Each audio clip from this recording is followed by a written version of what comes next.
God's masterpiece. Josiah.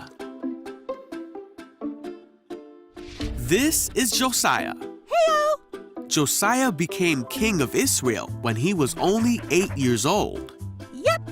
Now the country of Israel had a very long line of kings who did many bad things, including Josiah's father and grandfather. These kings did not follow after God, and they ignored his commandments and his law.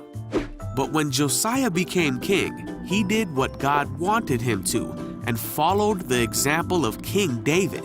Yeah! 18 years after Josiah became king, he sent one of his court secretary, Shaphan, to God's temple. Thank you. Many of the kings before Josiah did not take good care of God's house, so it was in need of repair. While they were in the temple, Hilkiah, the high priest, said to Shaphan, Hey! "I have found the book of the law in the Lord's temple." So Shaphan took the scroll back to King Josiah and read it to him. When Josiah heard what was in the book, he was greatly upset Oh no! because the people of Israel were not doing the things that God asked him to do, and Josiah knew that God must be angry with Israel for not obeying his commandments. Josiah gathered together all the people of Israel to the temple Listen to this. and read the entire book of the covenant to them.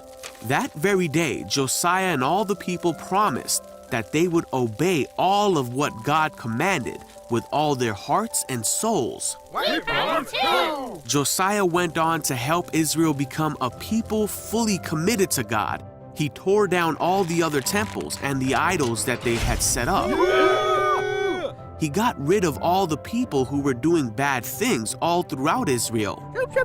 And he did all that was commanded in God's book. Never before had there been a king like Josiah who turned to the Lord with all his heart and soul and strength, obeying all the laws of Moses. And there has never been a king like him since.